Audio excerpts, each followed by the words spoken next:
Good morning, good afternoon, good evening, folks. Michael Zuber, one rental at a time, back with his Tuesday guest, the lumberjack landlord. How you doing, buddy? Thank God it's Tuesday. Yeah, yeah, it's a My good. even my Tuesday with you being back, like Life is good. the world can start spinning again. Totally out of sorts. I won't lie. I was in my office Yeah, on Tuesday, going, huh? 11 a.m. Eastern time, going, the hell, Mike? And I'm then I supposed to watched your do morning, something. and I was like, and then I look at your channel, I was like, he's still in the hotel room. He's not calling me. Nope. I got an hour to burn. There you go. Well, hey, one thing you did, I want to call it a month ago, is you highlighted your market of New Hampshire. Yeah. In about last week sometime, I got the California Association of Realtors data, and I thought we should go through it. I think we're going to go through a couple of counties like, San Diego, Sacramento, San Francisco, Santa Clara, and of course, Fresno. Yeah.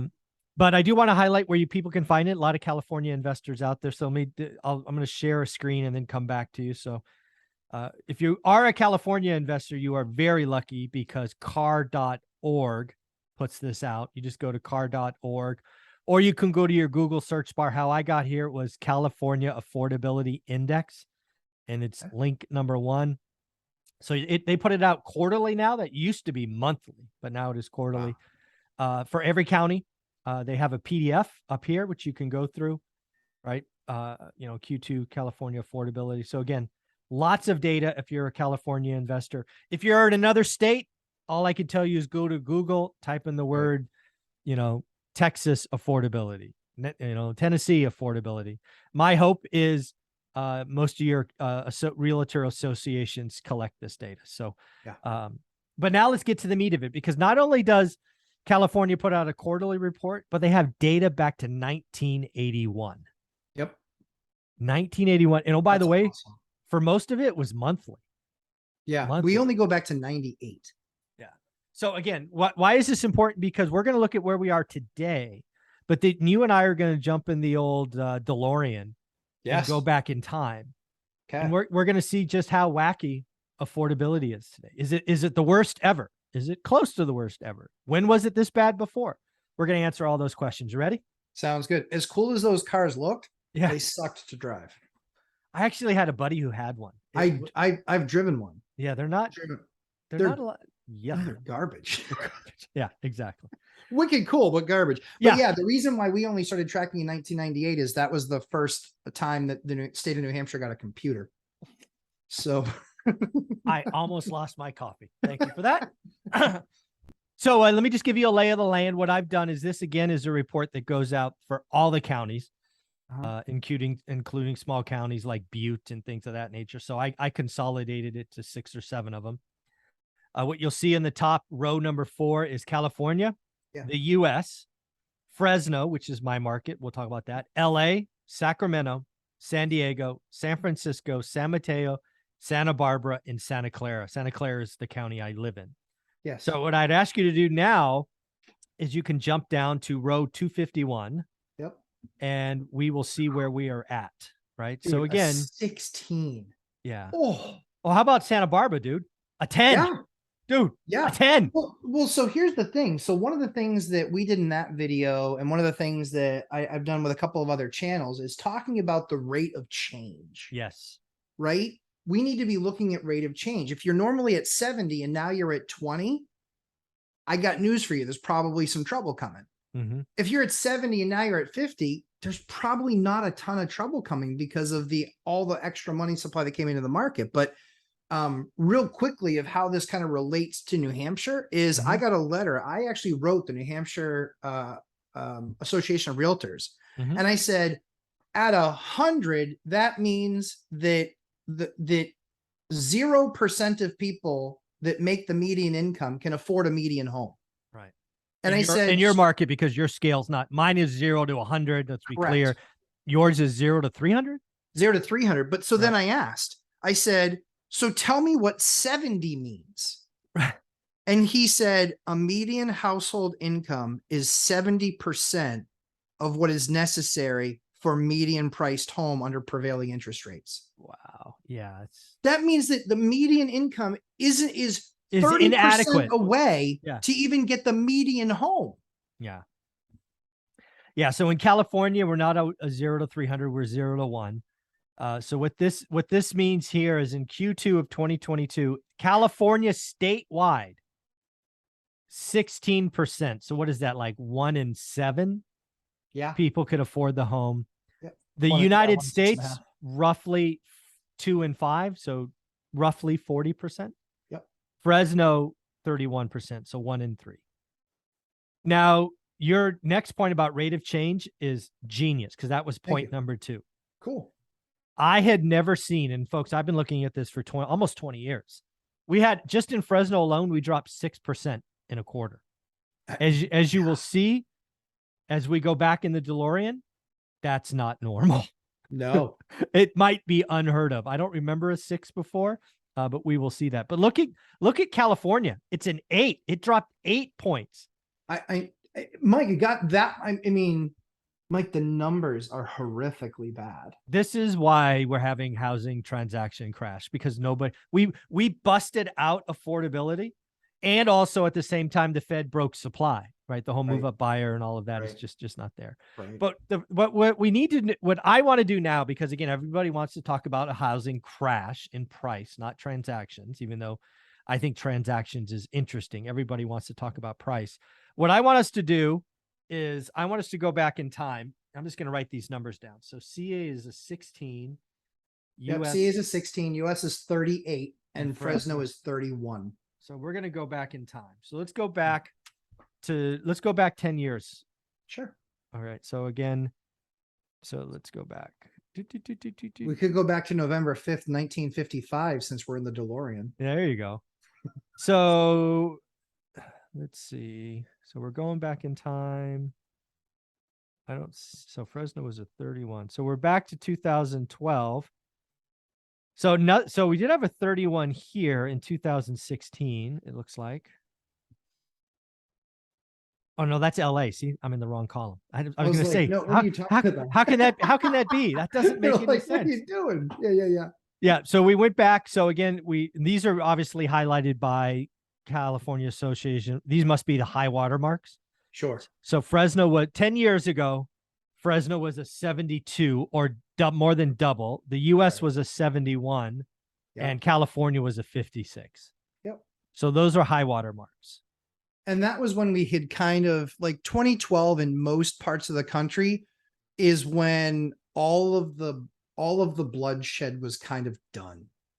From 8, 9, 10, 11, 12, kind of at that point, pretty much all the bad foreclosures, all the teaser rates, all the adjustable rate mortgages, all of that stuff that was going to fail at that point had largely failed, and that supply had largely come on the market at that point. Yeah, the other thing I'll tell you about 2012 in my market, because I was buying in 10, 11, and 12, Me too. Yep. is hedge funds. Deep pockets came in. Yep. I think for me, it was Q3 of 12 that the game changed, right? Because I was every Monday. It was a process. Once you figured it out, it was like every Monday. There was another list. And I remember, I think it was like September of 12, and nothing showed up on Monday. I'm like, huh, it's been this way for like 2 years at this point, like 100 weeks. I'm like, that's weird. Maybe something, it's a batch program. Maybe something broke. It'll come Tuesday. Nothing Tuesday. I'm like, oh, that's weird. Next week, nothing. So then I start calling all the agents who I'd done dozens of deals with, and they're like, yeah, Joe Schmo from Wall Street bought our entire book. I'm like, what do you mean he bought the entire book? Michael, not only did he buy the entire book, he bought everything at list price. I'm like, what? Dude, I haven't paid list price in 2 years. What are they doing? I don't know. They got a lot of money. I'm like, geez, game over. If you look at 2012, fourth quarter, it was 70 in Fresno. Yeah. And in the next year, a year later, it was 55. Yeah, it was coming down. Because that was all the Wall Street money coming in and buying up all the inventory. It is so weird, dude. Because again, when the best time to buy, there's nobody around. That's right. And then once it starts getting good, the momentum builds, because once Wall Street started paying cash, it's just like more people came. It was just weird. It was like, where were you guys 2 years ago? It was Field of Dreams. If you build it when they would come. Yeah. All right. So let's keep going back in time. I am curious if in 2006 we got this low. So that's really what I want to see. And where were we again? 16, 38, 31. All right, here we go. All right. We're going back in time. I would bet that we weren't. Oh, 11? Holy 11. Toledo. Shoot. 11 in the US, 11. Oh my goodness. Wow. So Wow. I want you to think about this for a minute. Yes. California was an 11 in Yes. 2007. We're 16 today. So Yep. not clearly not the worst, but the more crazy one is the United States was an It 11. is. It was basically 11 for a year. Yeah. And what are we 30? And what are we 31 now? US is 38. 38. Fresno's 31. Like Mike, like that, those numbers, right? Mathematically, Yeah. those numbers say that there's no national crash coming. No, exactly. Dude, 11. We're at 38. There's not a national crash coming. It's math. It's math. It's math. And oh, by the way, because for me, 2006 was the peak. The US got to a 10. That's dude. So here's the other interesting thing with this as well, Mike. That is wild. It got to a 10. People are calling crash, crash, crash, crash, crash right now. The rate then was 6.5, 7, or 6 to 7 for home buyers, and it was in the 7s for investors. Sure. We're a couple points off of that right now. That certainly is the thing that then moves us. But the other thing that really that isn't said in the spreadsheet, but if you're in the business, for 7 decades in a row, you had 20 million plus homes built. And so at that point, you could get to a point of oversupply, and all the builders built into the crash. Yeah. Look at these. I had, again, when we do videos together, I don't pre-look at things. No, sure. I had no idea. It was basically this crazy for 2 years. Yeah. So all of the build, but then look at it double, Mike, because that last quarter, that last quarter of 07 was when it got nasty. And then it was like, I remember Q4 of 07. You and me both. It rolled over. I wrote about it in my book. It was the first time I ever paused because I'm like, I don't know what's going on. The world just ended. Yep. Right. I'm frozen in place. Yes. Yeah, well, you look at those numbers, and the thing is too, is, one of the things that feeds into the non-crash, maybe correction, but non-crash. I still believe correction, but non-crash. I think the other thing that feeds into it is for 7 decades, 20 million plus homes being built. This last decade was 6 million. Yeah. It's 14 million off. So it still remains something that's undefeated, says one rental at a time. Yeah. Supply and demand. Yeah. Supply and demand. Yeah. Yeah. Wow.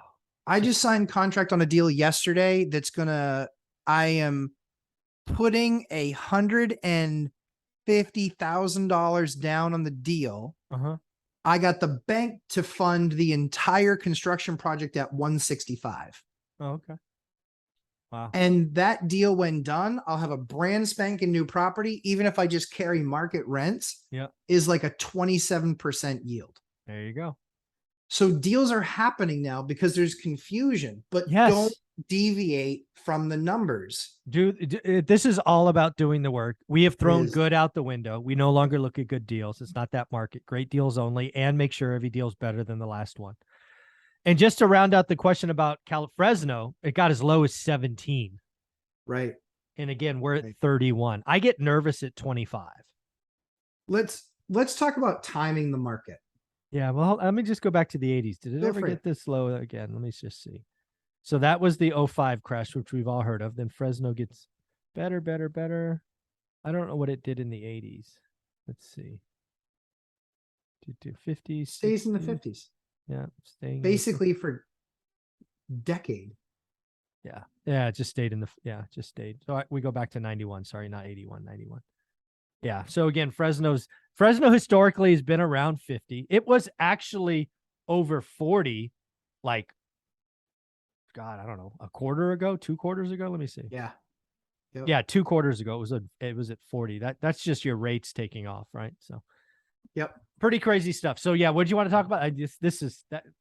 So I think the other thing, can you bring the slide back up? Yeah, of course. So the other thing that I think people should look at is, let's talk about timing the market. Okay. So if you look right now and you say, okay, in the US, 38%, in Fresno, 31%. So it's getting rich. It's likely going to get richer. Still, Yes. I think Yeah. I think that number's still going to be increasing.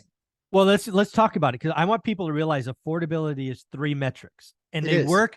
It's almost like a current, because they work against and with each other. Correct. Correct. Right? Yep. They are price, which every YouTuber on the planet talks about. Yes. Interest rates, which a couple talk about, Yep. and then wages, which none of them talk about.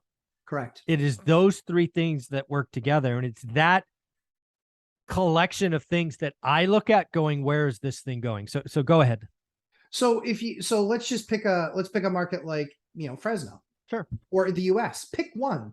But Sure. if you look at even a year and a half ago, it was 59% affordability when people started calling for a crash. This is why I knew it wasn't a crash. I mean, you and me both, right? But just that was the scream. number. Yeah. But then everybody talking through 2020, crash, still no. Nope. Then nope, in nope. 2021, 49%, still no. 51, we're still in the range, right? We're still in a trading range. Yep. Now it's starting to get frothy. Now it's starting to look like a problem. Now, but here's the thing. Some people would say, well, yeah, but I predicted it a year and a half ago.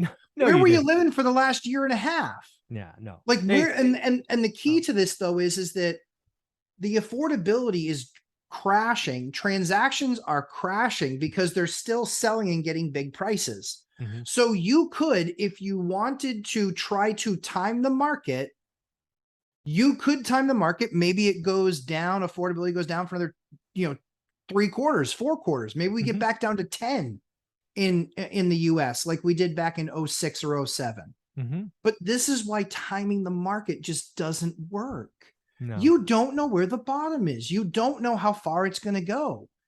With us, we were buying homes and we were largely dollar cost averaging those homes into the portfolio. It was like, I know what I can, and I would tell people, I know what I can get for rents. I know what it costs me to operate it. And so long as I'm buying it, knowing those things and knowing what my cash return is on it, then I don't care about the rest.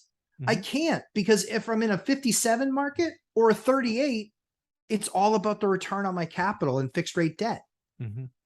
Yeah. Again, don't bet on appreciation. Don't bet on have fixed rate debt, cash flow day one. It doesn't matter. Again, you can go back 40 years. This is all like, it is like a time machine. And I would tell you, if you're in one of these markets, go back. If you buy a deal at, California wide at 16, but it cash flows day one, you can hold. We're not telling you to buy every deal. No, we're not even telling you to buy most deals. Only buy the great ones. Who in Q2 of 2020 was in Santa Barbara and said, at 31, I think that's the best affordability is going to get. I'm going to buy everything right now. And then the next quarter, it goes down to 17. And now it's down to 10. That's crazy. That's not skill. That's luck. That is luck. That's luck. That's not skill. You have to be watching the trends. And again, is affordability going to trend downward again next month? Probably. Maybe not. It might next month, but what does it do the next month or the next quarter? Because rates are now kicking in where they're back in the 4s and the 5s again. Yeah. Or some people are even getting 3s because people are getting this massive buy down. No, this is why. So again, so let's talk about how I use affordability. Affordability now is something I check once a quarter, because you only need to check it once. And for me, it's a stoplight indicator. Green means go, safe, safe, safe. Yellow means be cautious, and red means sell the dogs. So right now, Fresno is a yellow light. Usually it's 30, 31's close enough. Be careful. You are only doing great deals. You are not building it. You are not beating up your spreadsheet. Nope. You have to get creative. Seller financing, seller seconds. You just have to do the work. Most deals on the MLS don't work today. Right. At a 31. But that doesn't mean they don't exist. That doesn't give you permission. When people see these numbers, it pisses me off when they think they have permission to do nothing. This is permission to do more work. The deals are out there, right? I read a great note from a student the other day. It was like, hey, I knew my numbers. I didn't offer. I didn't get in a bidding war. Their offer fell out. I got it for less. I had to buy down. This is how you do it, folks. Yeah. Follow up, follow through. 9 weeks from the time that I saw a property with a 6.5% rate at the time and a 575 price tag. Mm. We went under contract Friday night at 514 Nice. with a 525 rate. Wow. Good for you. Double win. Double win, right? But here was the thing. I stayed on it. We stayed in touch. You know, it was like literally when he said, so what do you think you want to pay for the place? And I said, based on you being at 575 and based on the rate being at 6.5, I don't want to even insult you with an offer. Just know that I'm interested. I respect you, but the number that I can give you is nowhere near what you want. Mm-hmm. So know that I'm interested, but we're way off right now, but we can talk about it again. Yeah. So people just need to be patient, man. They need to be patient. And I would tell in the 20s return. Yeah, I would tell somebody, somebody like who's following us is truly one rental at a time. I would tell them to write the offer. And if your numbers say you got to write it at 500, write it at 500. Learning one rental at a time is about building confidence in yourself. Yes. Yes, they want 575. Yes, your debt structure is 6.5. Yes, you've done the math and you can only write 500. Write the offer. Sure. Have confidence in yourself. That's the game. And just know that most of the time they're going to tell you no or F no.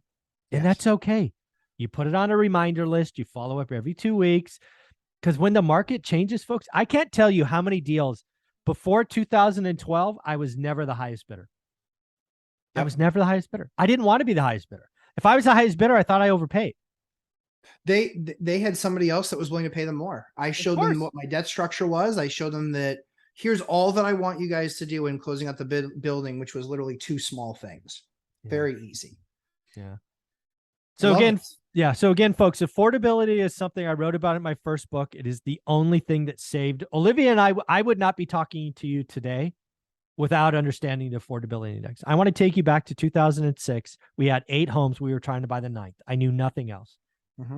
There's a very good chance that if I don't go to that one Bruce Norris event who introduces affordability index to me, that I'm still working, and that would be a sin. Mike, when was that? That was 2006. We 1031. Roll back in the chart. Roll back in the chart. Let's look at that. Let's look at what that market was then. Yeah. 06. Yes, 2005, 2006. Yeah, so Fresno's in the teens. Yeah. So we were here in the teens. It was late 05. Wow. Yeah. And I'm like, he's probably right. Because again, remember this spreadsheet? Then I scroll up, right? This is 05. I'm going, oh my God, it used to be in the 40s. Because I bought Norris Drive December of 02. I'm like, yeah, no kidding. It was a great deal. It's basically a 50. It'd be interesting. It'd be interesting to see like everybody tracks prices, right? It'd be interesting to see the 2000. And when I mean interesting, Mike, I'm expecting you to put this together. All right. I'll take a note. It'll be great content. And so I'd be interested to see, everybody looks at price and how price crashed. Yep. The interesting thing is, forget about price. Let's talk about affordability crash.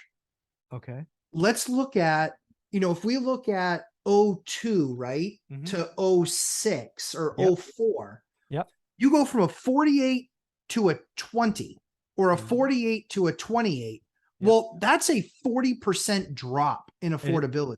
It is. Yeah. It is. Right. So I think that's the number that people need to be paying better attention to, because then you're not twisting yourself into a pretzel. Listen, if you're a mathematician and you have time, just go crazy. Go nuts. Have a blast. Figure it out. That's great. Figure out all the rate of change and all that stuff. I'm like, nope, not me. I can't figure any of that stuff out. So I'm just going to look at something very simple, because all of that calculations there in affordability and how much did it crash over that period of time? Because then when you start to look, we can start to compare what we're going through right now to what happened then.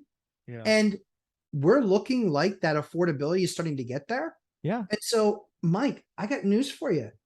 You might want to contact your agents and start getting some of the signs ready to put up in front of some of your singles. No, I agree. Yeah, that's 31. Yeah.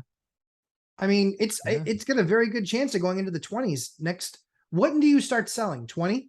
25. 25. Yeah, 25 is like, okay, what's the worst of the worst? I would start getting some signs And, ready. and for that. if we ever got to the teens,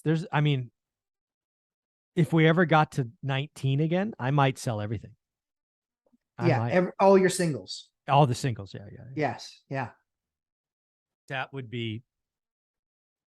And again, we could get there, right? My greatest fear, we haven't talked about this in a while, is my greatest fear is we roll into next year, we have a housing recession or housing depression, which I've talked about. Yep. And then the powers that be in government do what they do. They come in and they Agreed. muck up the market again. Agreed. Some kind of silly first-time home buyer program, which Agreed. does nothing for supply, all demand. That's why I'm calling it silly. Yeah, we called that a year ago, Mike. That's coming. gonna happen. It's then, gonna happen. And all that's going to do is triple or quadruple demand right when we don't need it because we have no supply. And Right. I'm going to be like, well, Fresno's a 15. Time to issue some 30-day notices or 60-day notice to vacate, go do a bunch of nice remodels to FHA quality and sell some homes. Yep. It's crazy. It's crazy. Mike, you could be looking at the second bite at the apple. I could. Yeah. I think that's legit at this point. Like at 31, because Mike, even my market has never, ever, ever, ever been sub 100, and now it's 70. Yeah, it's not good. I don't have any single families left. Yeah, of course. Why would you? I literally have one left, and it's got a bunch of extenuating circumstances of why I can't sell it. So that's the only thing in the portfolio. Yeah. Let the numbers help you understand where you're at, and don't look at one thing. Look across the board at a bunch of different variables. Yeah. Very cool. Well, dude, do me a favor. Where can people find you? Lumberjack Landlord on Instagram and on YouTube, 3-hour live stream on Sundays. Super chats are enabled. We will be super chatting off some merch on Sunday. It'll be fun. There you go. I like it. Thanks, buddy. It was a good time. Thanks, pal.